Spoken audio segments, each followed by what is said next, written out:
more likely to find a breakout political solution if you're the Liberal Party. Bruce Anderson, thanks for this. Good to see you. Pleasure. Thank you. Now, Jack Mintz advised Paul Martin on the idea of a broad-based environmental tax when Martin was the Liberal finance minister a decade ago. At the time, the Liberals rejected the plan, but as we were saying a moment ago, Stéphane Dion now appears ready to at least consider the concept. Jack Mintz is now the head of the University of Calgary's School of Policy Studies, and he joins me now from Calgary. Hello, Jack. Nice to see you. Yes, it's nice to see you, Don. Now, anybody who's in favor of a carbon tax and lives where you do must be a very brave man. I don't know. Are you still in favor of environmental taxes the way you were, or do you see them in a different light? Well, I've always viewed it was a good idea to take the federal fuel excise tax and turn it into an environmental tax.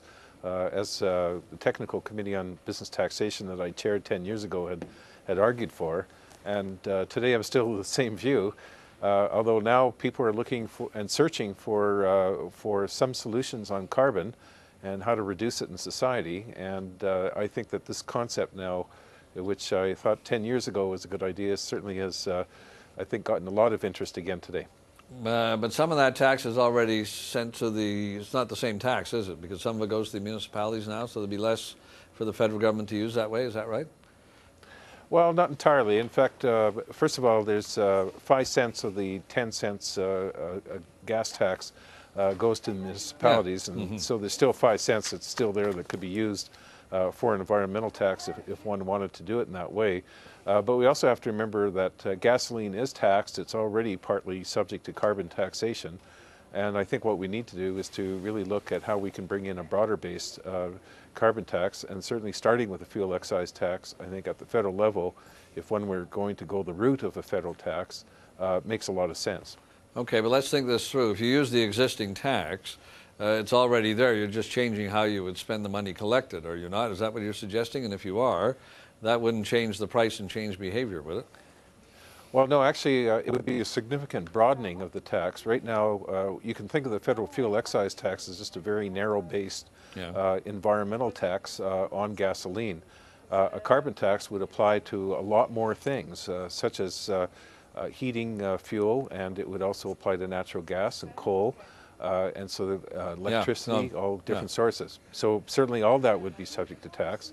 And in fact, what we calculated was that actually if you had a 5 cent gas tax, in other words, cut the gas tax to 5 cents, you could, and broaden it to all other sources of carbon, you could actually raise a few extra $1 billion at the federal level.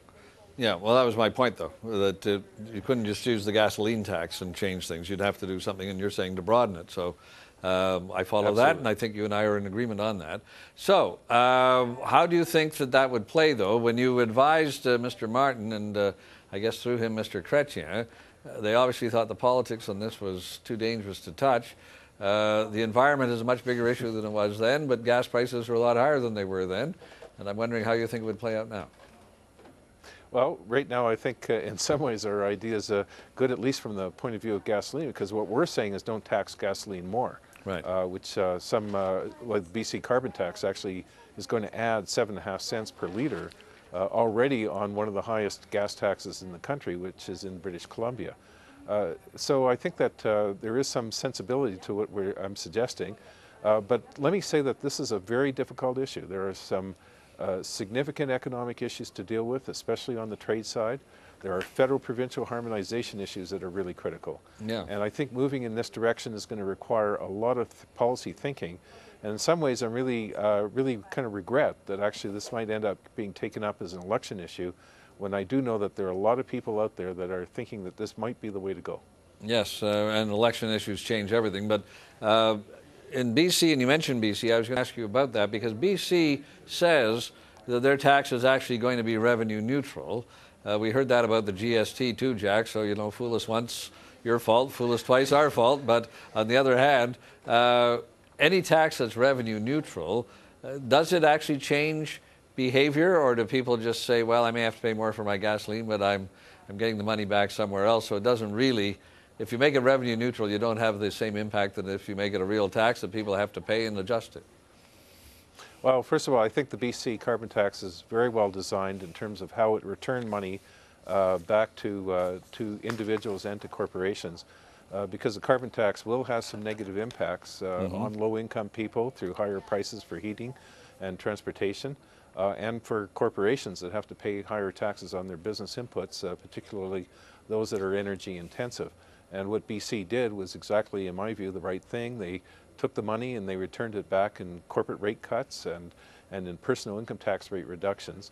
And what a carbon tax then does is really shift the way that people might consume energy. For example, in electricity, you could choose to use coal, natural gas, or nuclear production in order to generate electricity. And if you put on a carbon tax, what will happen is that coal will look a lot less cheaper compared to some of the other sources that could be used for electrical production. And it doesn't, even if you do return the money back to the corporate sector in the form of corporate rate cuts, you are going to change the equation in terms of how you generate electricity in the future. Very interesting, Jack. Thanks for your insight. Talk to you again soon. My pleasure, Don. Now, coming up, a look at Stephen Harper's 20-year plan for the Canadian military. So don't go away.